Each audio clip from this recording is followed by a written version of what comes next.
And just like that, look what showed up in the mail the other day. We have a Bedliner kit for the Silverado, straight from Raptor liners. We have 4 bottles of the Bedliner itself, and we have 1 can of the Raptor hardener. We even have an air pressure regulator with the gauge included. This thing is specifically designed to work with these bottles right here. Ladies and gentlemen, welcome back to the channel. So all this right here is what we need to successfully install the Raptor Bedliner kit. We even have the U-POL acid number 8 acid etching primer. That right there is what we need to ensure the proper bond if and when we are sanding down the entire bed, which is very important when it comes to spraying down a Bedliner. We need to make sure that we scuff the surface properly. Scuff. You have to scuff down the entire surface, make sure every bit of that painted surface is nice and hazed up, nice and scuffed up. If we happen to go through all the paint down to the metal, it's important that we use this right here, the U-POL acid number 8. This ensures a proper bond between metal and the Bedliner. So 150 bucks including tax, shipped, plus 20 bucks, 170 bucks for everything we need right here. Granted, you already have an air compressor, which I didn't. That being said, I went down to Home Depot and picked up this DeWalt heavy duty 165 PSI max, 6-gallon pancake style air compressor right here. Then I went and picked up this Husky 1/4 inch by 100-foot hybrid air hose right here. I got this attachment right here as well that'll help connect the air hose into the air compressor itself. Only thing we might need still is to go down to Home Depot and pick up an attachment to help go from this male end of the air hose right here into the gauge right here, which also has a male end. I am super excited to try this on my own because I've never done a Bedliner before, although it seems pretty straightforward. I also don't have much experience with painting stuff in the first place. I'm really good with painting smaller things with rattle cans, but I've never done paint with like a spray gun, doing a large surface area such as a bed or a door or a fender or something like that with some mass. This is going to be a first-hand look of what it's like to do a Bedliner from someone who doesn't have a lot of painting experience. It seems relatively straightforward, especially because doing a Bedliner, I feel like there's a lot of room for forgiveness, being that the whole point of a Bedliner is for it to look relatively textured. So we don't need to be super precise with like how we're laying it down, although we do want to be in a certain area of like PSI and all that kind of stuff and distance and whatnot, depending on like how we want the Bedliner to look. I do have the Raptor Bedliner in the bed of my Ram Laramie. I had it done through the dealership who had it done by someone else and they hooked me up on it. But yes, nonetheless, I do have the Raptor Bedliner installed in the bed of my Ram, and I think it's an amazing Bedliner. Unless you're pulling up to a job site where they're dumping, you know, a bunch of brick in the bed of your truck, then a Raptor Bedliner is the perfect Bedliner for someone like you and me. So without further ado, let's head straight down to Home Depot and pick up that one part that we need to adapt the male end of the hose to the male end of the gauge, and then we'll pull the Silverado in the garage, get to prepping it, and get right to it.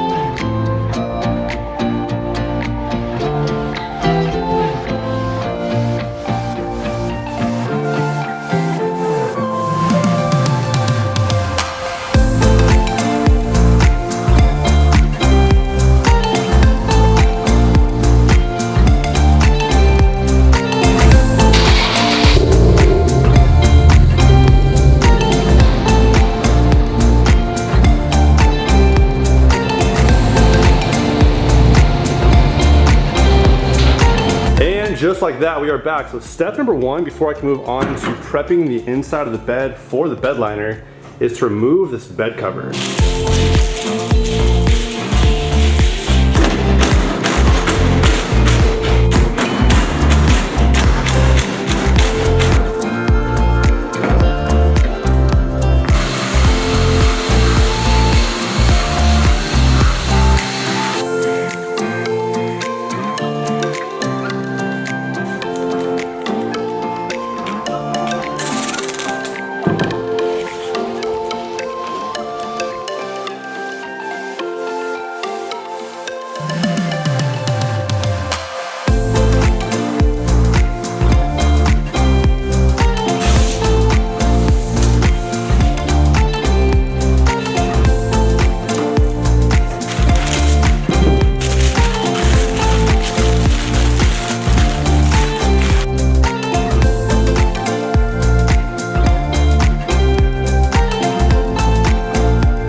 Alrighty, so everything's been masked off except for the back of the tailgate here, which I'll do right before I start laying down the bed liner, but everything else has been masked off. So now it's time to start sanding down every square inch of this bed. So we got some work cut out for us. I can't use the sander, the palm sander, on every bit of this bed because there's a lot of like grooves and recesses and whatnot. A lot of this has to be done by hand. So this is probably the most time consuming portion of this. So here's what I'm using right here. I have my sanding discs right here. They're all 120 grits. I have 120 grit sanding blocks and then some scuffing pads right here for those really tight areas. I feel like this right here, combined with this and this, we should be able to get every bit of this bed all sanded and scuffed up and ready for bed liner.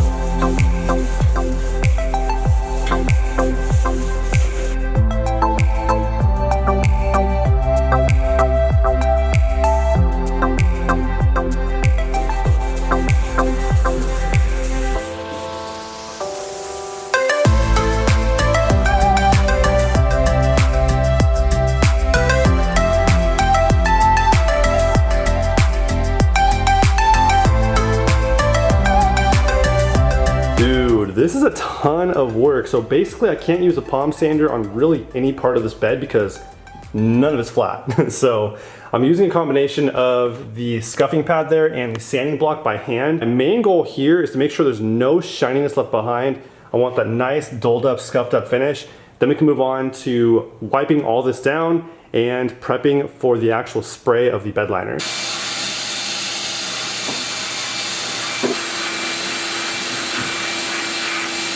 Alrighty guys, so as you guys can see, the entire bed has now been completely scuffed up. There's not one bit of shiny surface left behind, and it was actually pretty easy to do using just a scuffing pad and a combination of that and the 120 grit sanding block because the paint is on there like super thin. In fact, under the bed rails, you can even see there's not any paint at all. They went really thin in the bed, so it was really easy to scuff up. You can even take your fingernail and scuff right through that paint. So it was super easy to scuff up. Now everything has been completely masked off, even the back side of the tailgate here. So now we're ready to move on to the next step. We're gonna pull out the new air compressor, set that thing up, and then start mixing up some of our bed liner and getting it ready to shoot. But before we do that, I almost forgot, we need to go over the entire bed, make sure there's no exposed pieces of like bare metal. If there is, we need to hit it with the U-POL Acid No. 8 self-etching primer just to make sure we get the best bond possible.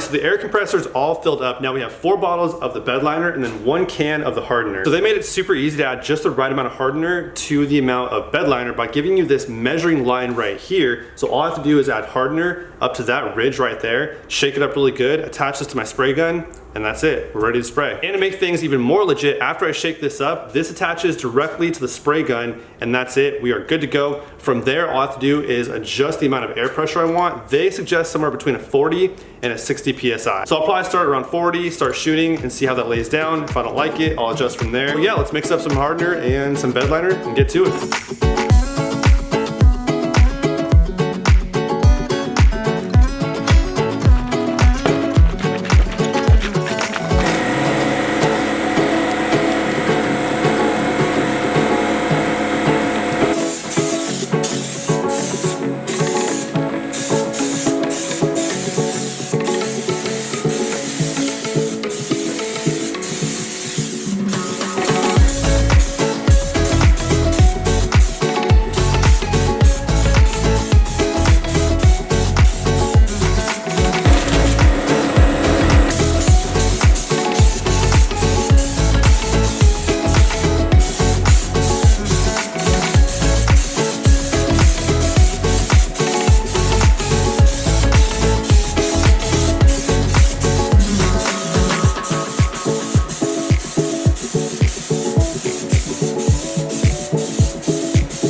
Alrighty, so yeah, first off, this stuff reeks. It smells really bad. But I did make a pivotal mistake when I first started laying down that first coat. I started right here and I laid it down a little bit too heavy. So we got some buildup on this side. It doesn't look bad, but I can see there's definitely a lot more right here than anywhere else. I then was like, okay, what do I do from here? Because I didn't start with the back side. So I should have started working that bulkhead first.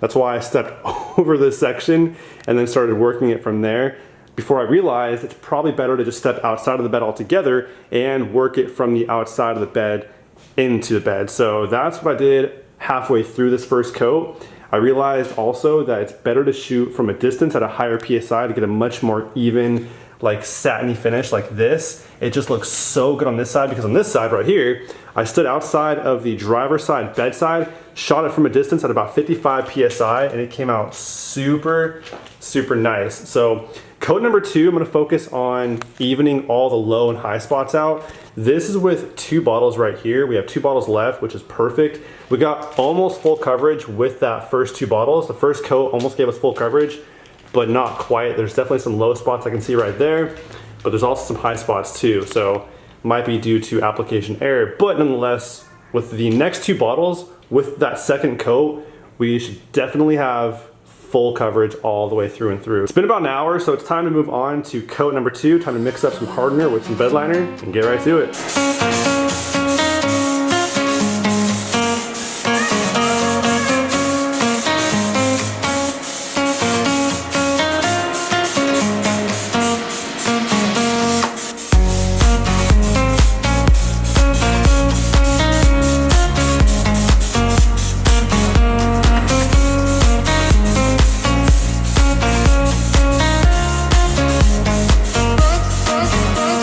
So the second time around, I basically turned up the PSI just a little bit more. It was like right a hair above 60 PSI, because I was standing at such a distance, like right about here. I wanted to get it all up in those corners right there and just kind of miss the entire truck from a distance, and it came out perfect. I mean, look at this up close. It's got that nice satin finish to it. Doesn't look too dull, doesn't look too like wet. It looks perfect. Peek the new Raptor tattoo.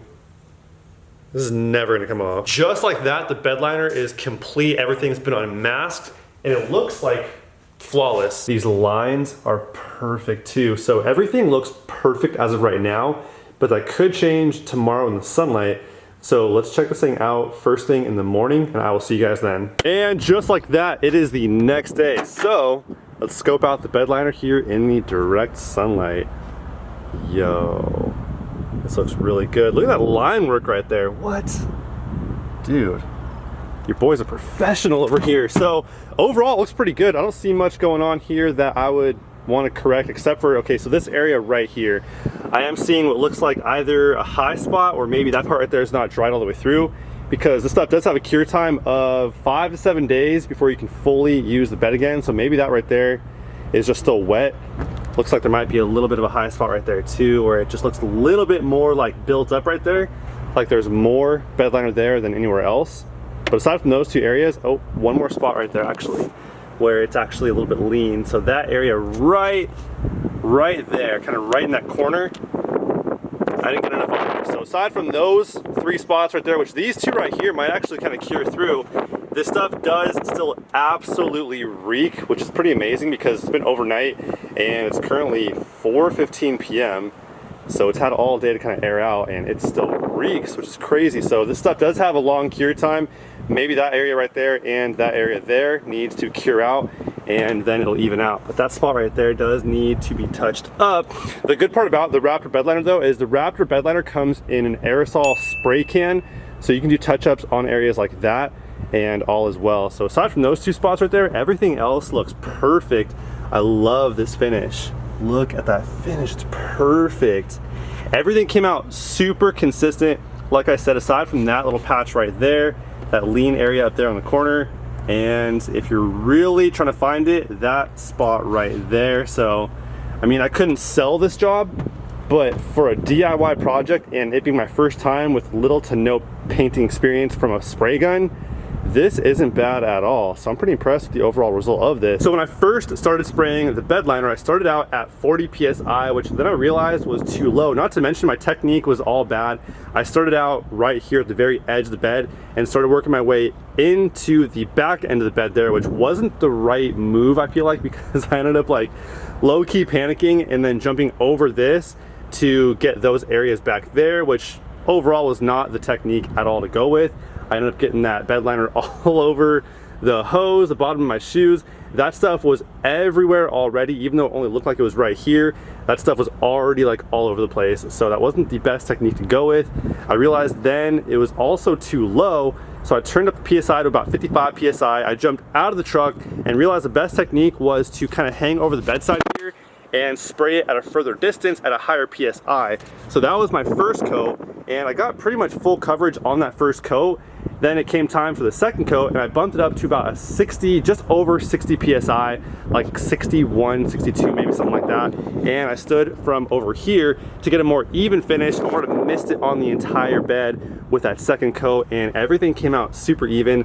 I did miss a little bit there in that corner because I couldn't really see very well, and I was only getting it from right here at that 60 PSI. So I probably should have maybe came around here or stood up here on the tailgate and came at it like that, or maybe stood over on this side and just shot it at like a low pressure real quick and then misted the second coat on top. I think that first coat is probably the most important, to just get everything covered, whether it looks consistent or not.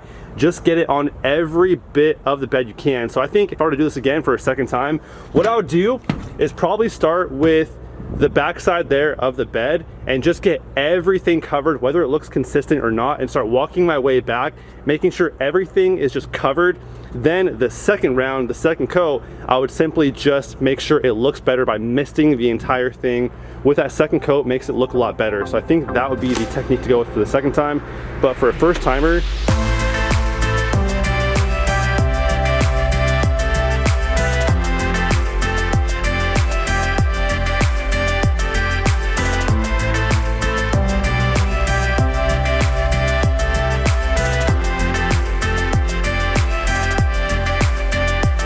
back home now, and check this out, you guys. In this box right here is the new grill for the Silverado going down, probably in the next video, so stay tuned for that, guys.